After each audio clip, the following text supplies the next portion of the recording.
आपकी वीडियो देखी, अच्छी लगी और ठीक है, ये बताइए कि आपके पास कोई वीज़ा है तो बताओ यार, ताकि फिर हम आपके पास आते हैं। अगर आपके पास वीज़ा है तो हम आपके पास आते हैं, चाहे वो वर्क वीज़ा हो, चाहे वो विजिट वीज़ा हो, इटली का हो, जर्मनी कहीं का भी का। अगर आपके पास कोई वीज़ा रखा हुआ है तो बता दो भाई, हम पैसे लेके आएंगे, टेबल पर रखेंगे, वीज़ा लेंगे और चले जाएंगे। अगर ऐसा आप कर सकते हो तो कॉन्टैक्ट मी। चलिए इस खास वीडियो को शुरू करते हैं।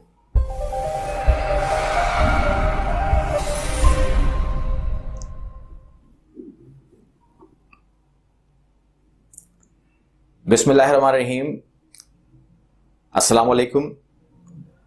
मेरा नाम कैसर है और आज इस वीडियो में एक मुख्तलिफ स्टेटमेंट, यानी कि जो एक स्टेटमेंट है जो मुख्तलिफ लोग करते हैं, बार बार करते हैं, रोज़ाना करते हैं, कई दफ़ा करते हैं, इरिटेट करते हैं, तंग करते हैं।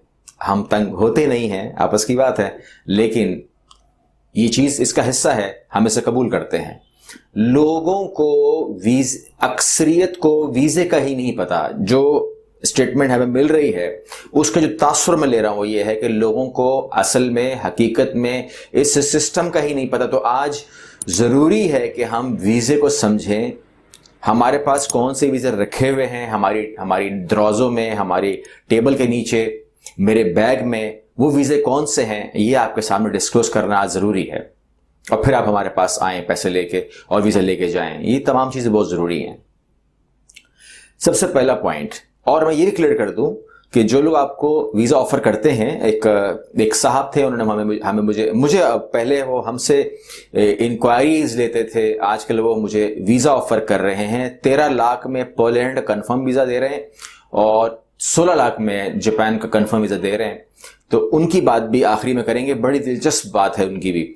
और उनको मैंने कुछ नहीं कहा क्योंकि वो उसके ऊपर उनको आपसे मैं कह देता हूं, क्योंकि वो भी वीडियो देख रहे होंगे तो इस वीडियो के तवज्जो से मिल जाएगा।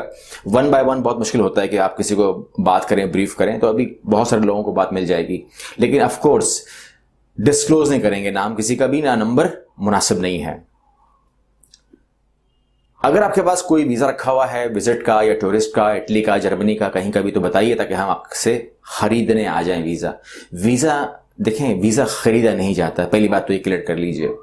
और जब हम बात करते हैं वीज़ा खरीदने की, तो ये जिस तरह एक साहब जो हमारे पुराने क्लाइंट तो नहीं बन सके, लेकिन क्लाइंट बनकर आए थे हमारे पास, हो सकता है वो क्लाइंट थे ही नहीं, और इसीलिए मैं बहुत कम लोगों से मिलता हूं और रजिस्टर्ड लोगों से मिलता हूं, क्योंकि वजह उसकी ये होती है कि इसमें बहुत सारे एजेंट आते हैं हमारे पास, आते थे, अब तो खैर मैं किसी को अलाउ नहीं करता, आते थे। और वो लोग जो है वो बगैर किसी आइडेंटिफिकेशन के होते थे, ना उनको रिकॉर्ड होता था हमारे पास। वो आते थे, मुझसे मिलते थे, आते थे, मुझसे मिलते। हमने एक सिस्टम बनाया ताकि जेन्युइन लोग हमारे सामने आए। तो उन्हीं में से ये साहब हैं जो अब मैसेज करते हैं मुझको रेगुलर कि 13 लाख रुपए के अंदर पोलैंड का वर्क वीज़ा ले लें। तो पहले इसका हम पोस्टमार्टम कर लेते हैं ताकि आपको क्लियर हो जाए ये बात। हो सकता है कोई शिकार हो जाए उसका, क्योंकि हम तो बेकार लोग हैं, हमारे पास तो, हमारे दराज में तो वीज़ा है नहीं। आज मैंने डिस्क्लोज कर दिया, हम तो वीज़ा अप्लाई करते हैं। अब 13 लाख के बटन वीज़ा पोलैंड का एक होता क्या है? सबसे पहली बात यह है कि मैं तो इस बात को ही नहीं, नंबर 1 पॉइंट, सिनेरियो नंबर 1, मैं इस बात को ही नहीं मानता कि कोई 13 लाख में वीज़ा दे सकता है। पहली बात खत्म हो गया। दूसरा पॉइंट, क्योंकि इसकी बड़ी वजूहात है, मैं कभी डिटेल में जाऊंगा, कभी डीप में जाऊंगा इसके। नंबर 2, मान लीजिए, फर्ज कीजिए कि अगर कोई आदमी ऐसा फरिश्ता मिल जाए कि जो 13 लाख में हमें पोलैंड का 1 साल का वर्क वीजा दे दे, क्योंकि वहां साल का मिलता है वीजा, तो फिर सिनेरियो 2 पर भी आ जाइए, इस पर भी बात कर लेते हैं। वो तमाम लोग सुन लें जो इस तरफ जा रहे हैं, जाने वाले हैं। एवरेज सैलरी क्या है? ठीक है, पोलैंड में पता कीजिए, एवरेज सैलरी है $500 वहां पर, जो एवरेज पोलैंड के अंदर मिलती है। अब मैं इसके अंदर आपकी कैटेगरी लो हो सकती है, ऊपर नहीं हो सकती, क्योंकि मैं पोलैंड की एवरेज बोल रहा हूं। पोलैंड की एवरेज के अंदर मतलब है कि वो लोग लोकल भी हो सकते हैं, वो जबान भी जानते हैं, तमाम चीजें जानते हैं। आप जितना जानते हो पोलैंड को वो आप जानते हो, लेकिन मैं आपको उस कैटेगरी में रख के बोल रहा हूं ताकि नीचे ना जाए मामला। मैं इसलिए आपको ऊपर रख रहा हूं। 500 में ही अपने आप को डाल दें, आप ज्यादती तो है मगर डाल लें। 500 को मल्टीप्लाई करें जी 12 से, और उसके बाद देख लीजिए 500 बनते कितने हैं। 500 बनते हैं, अगर 500 की बात कर लेते हैं, चले PKR में बात कर लेते हैं, रुपए में बात कर लेते हैं। 500 का मतलब होता है 77,000 रुपीज, पाकिस्तानी रुपीज मंथली। ठीक है, आपको कितने मिले? 77,000 रुपए। 77,000 को आप मल्टीप्लाई कर ले 12 से, कितने बने? 9,30,000। 9,30,000 टोटल आमदनी एक बंदा करता है साल का। अभी मैं इस पे नहीं आ रहा कि आपने वीजा खरीदा कितने का है, लेकिन 9,30,000 तो आपके ना हुए, क्योंकि आपने घर भी इसमें लिया हुआ है, आप कमरा वगैरह, आपने खाना भी खाना है, आपने जिंदगी चलानी है अपनी। तो तकरीबन मेरे हिसाब से तो आप चूंकि अनाड़ी होंगे तो 9,30,000 ही खर्च करोगे, क्या पता उधार भी कर लो। लेकिन मान लीजिए थोड़ी देर के लिए कि आपका खाना पीना, मेडिकल, हर चीज, आपकी च्युइंगम के पैसे, आपके तमाम खर्चे भी अगर कंपनी उठा ले, ऐसा होता नहीं है, फर्ज कर लेते हैं, क्योंकि मैं इंसाफ को गलत ना करूं दोनों कहीं, आप लोग उसको रिलैक्स करें। तो 9,30,000 पे आपका वीजा पूरा हो गया, साल खत्म हो गया, 9,30,000 आपने कमाए, 13 लाख देके गए थे आप, ठीक है। एंड रिजल्ट क्या है? मुझे एंड रिजल्ट से मतलब है तकरीबन 3,70,000, तकरीबन, if I am not wrong, हो सकता है आप कैलकुलेट कर लीजिएगा, कोई 3,70,000 का तो माइनस आ गया, टिकट भी मैंने लिया था एंड सो ऑन, जो कुछ भी था, तो 3,70,000 का मैं नीचे आ गया। यानी कि जब मुझे आपने कहा कि बैग बांध लो and you are going back, तो व्हाट आई हैव, मैं तो वापस आके मकरूज हो गया। यानी कि 3,70,000 रुपए मैं देकर आया हूं, और 3,70,000 नहीं, जो मैंने वहां पे खाना खाया, जो मैंने वहां पर रिहाइश की, जो मैंने तब समाज जिंदगी गुजारी, दैट इज वेरी, मतलब आप लोग दोनों सूरतों में नुकसान में रहेंगे। चाहे कोई 13 लाख रुपए बोलकर आपसे 5 लाख रुपए एडवांस लेके भाग जाए, चाहे कोई आपको 13 लाख का वीजा दे, ठीक है ना, कोई शरीफ मसीहा, दोनों सूरतों में नुकसान है। तो इसलिए मैं जो करता हूं, मैं क्या कर रहा हूं, मैं क्यों मोटिवेट करता हूं? मैं पागल तो नहीं हूं, मेरे पास ना फालतू टाइम तो नहीं है। आप लोग समझते होंगे कि उस पर कोई काम नहीं है तो हमारे साथ बकवास करता रहता है। कहने का मतलब यह है कि मेरा काम है एजुकेट करना। मैं एजुकेट करता क्यों हूं? बाज लोग बोलते हैं सर आप बोलते बहुत हैं, ठीक है ना, पॉइंट की बात करें। मेरी सारी बातें पॉइंट की हैं, अक्लमंदों को समझ में आती हैं। मसला यह है, मेरी सारी बातें पॉइंट की होती हैं, मैं पॉइंट से हटते कभी नहीं हूं। लेकिन समझ में उसको, वो जो सुनना चाहता है ना, असल में उसके लिए पॉइंट की बात क्या है? सर रेट लिस्ट दे दें हमको एक, आप, वो है उसकी पॉइंट की बात। वो वीडियो देखने आया ही नहीं है, वो कह रहा है सर आपके पास कितने का वीजा मिल जाएगा, वो है, उसका है पॉइंट का। अगर आपको अगर समझ में आ जाए, जिस दिन ये वीडियो अगर कभी दोबारा जिंदगी में देखने का मौका मिले आप लोगों को, जो चैनल पे रखी हुई है, तो आपको समझ में आ जाएगा कि कौन सी बात है जो पॉइंट से हटी है, कौन सी बात है जो फालतू की गई है। फालतू का टाइम ना आपके पास है, फालतू का टाइम ना मेरे पास है। हर आदमी बिजी है, ये नफ्सा नफ्सी का दौर है, बिजी लोग हैं हम लोग, बिजी हैं आप लोग, बिजी हैं हम लोग। मगर टाइम निकालने का मतलब ये है कि जब दिल जलता है, जब गुस्सा आता है, जब कोई इंफॉर्मेशन आती है, जब कोई अपडेट आती है, तो दिल करता है कि मैं अपने लोगों से शेयर करूं। ये सब मेरे अपने हैं जो अब इस टाइम स्क्रीन देख रहे हैं, ये सब मेरे अपने हैं। मुझे जो भी समझें ये लोग, जो भी अल्फाज अदा करें, ये सब मेरे अपने हैं। कभी तो समझ में आएगी बात, कभी तो दिमाग में घुसेगी बात, इंशाल्लाह। इसी उम्मीद के साथ ये मैं काम करता हूं और करता रहूंगा। जो लोग मिसबिहेव करते हैं वो भी समझ जाएंगे, आज ही समझेंगे। कभी कोई उनको 13 लाख का वीजा बेच देगा तब समझ में आ जाएगा, 1 साल गुजार कर आएंगे पोलैंड में तब समझ में आ जाएगा। मैं क्या बोलता हूं, मैं कहता हूं नंबर 1, वीजा कभी बिकता नहीं है। जो खरीदेगा वो पछताएगा, उसको मिल गया तो भी पछताएगा, नहीं मिला तो भी पछताएगा, नंबर 1। नंबर 2, मैं क्यों कहता हूं कि ये लो लिंक्स, आज मेरी वीडियो आई है, सॉरी कल मेरी वीडियो जो है वो आपको मिली है वर्क परमिट की,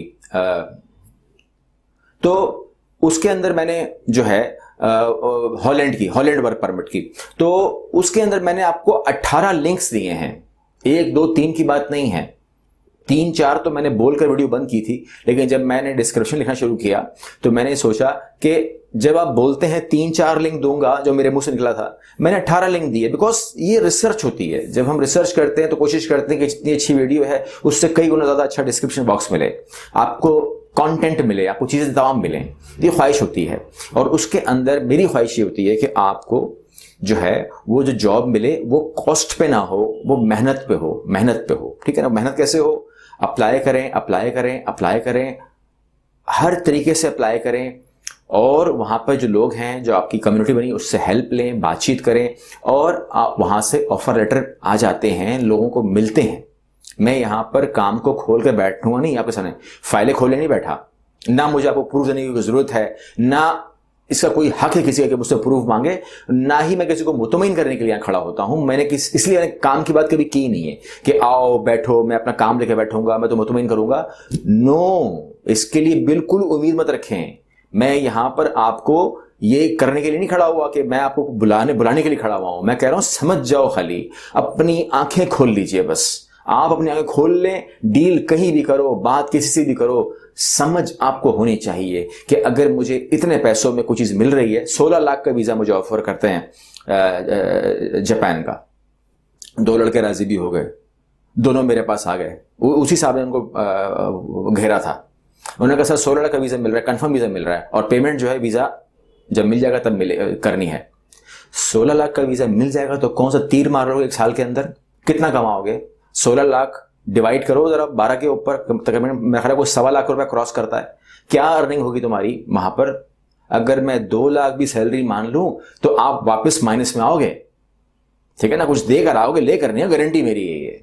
इसीलिए जो अगर जापान की वीजे अभी आपके सामने जो है उन्होंने खोले हैं, 3.5 लाख वीजे हैं, तो वो उसकी अब उसमें आओ ना, थोड़ा सा अपने आप को भी तो अपडेट करें ना। एक मेरी आप लोगों से दरखास्त है कि अपने आप जॉब करने वाले लोग हैं, आप बिजनेस करने वाले लोग हैं, आप तमाम लोगों से दरखास्त है, आप कहीं से भी बिलोंग करते हैं, पाकिस्तान से हैं, इंडिया से हैं, मालदीव, भूटान, श्रीलंका, बांग्लादेश, कहीं से भी हो, अल्लाह का वास्ता है अपने आप को अपडेट करो। कोई भी आप लोगों में से कोई भी ऐसा नहीं मुझे नजर आता कि जो अपने आप को अपडेट करने के लिए, आपको मैंने पहले भी कहा था, अगर आप मैट्रिक हो तो इंटर करने के बारे में सोच क्यों नहीं रखते? अगर इंटर हो तो ग्रेजुएशन के बारे में आपको सोच क्यों नहीं आती?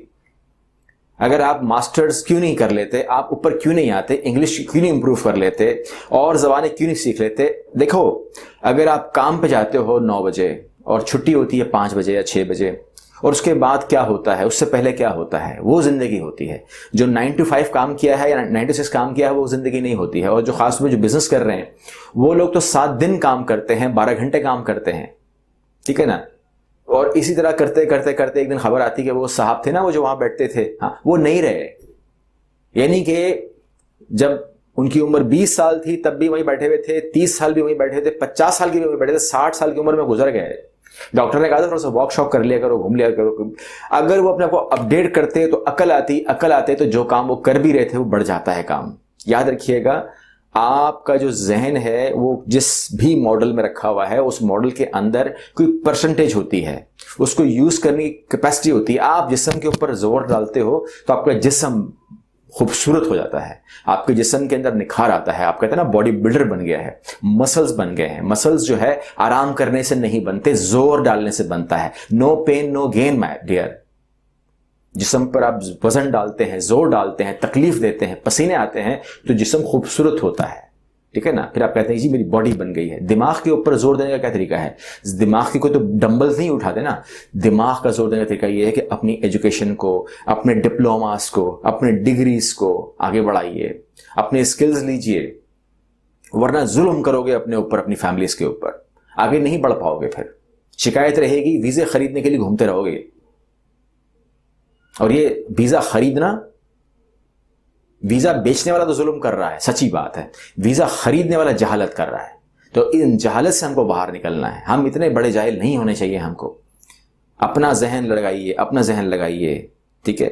कोशिश कीजिए कि इन ही वीडियो से सीख लें। जिसको कुछ लोग कहते हैं ना कि ये बकवास है, इसी बकवास से सीख लें। अकेले बैठा के, मेरे पास भी टाइम नहीं है कि समझाऊं एक एक को।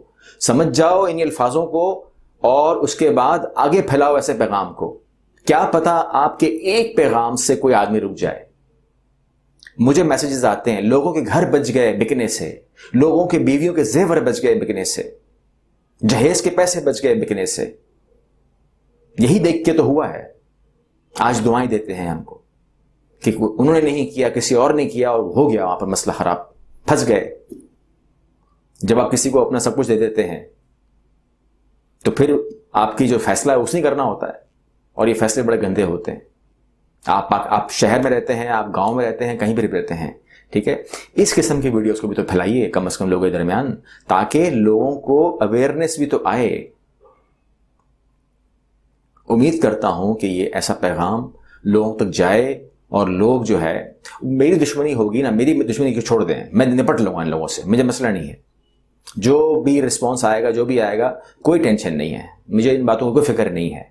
मुझे सिर्फ और सिर्फ फिक्र है उन लोगों की जो लोग अपनी जमा पूंजी, अपने घर, अपने जेवर, अपनी जहेज के तमाम चीजें इन लोगों के हवाले कर देते हैं।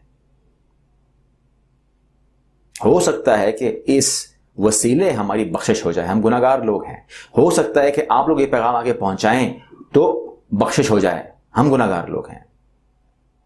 सवाब अपने हिस्सा डालिए इसके अंदर। ये जहाद है, याद रखिएगा, ये जहाद है। इस जहाद में आप लोगों को शामिल होना है मेरे साथ। मेरा साथ दीजिए। अल्लाह हाफिज।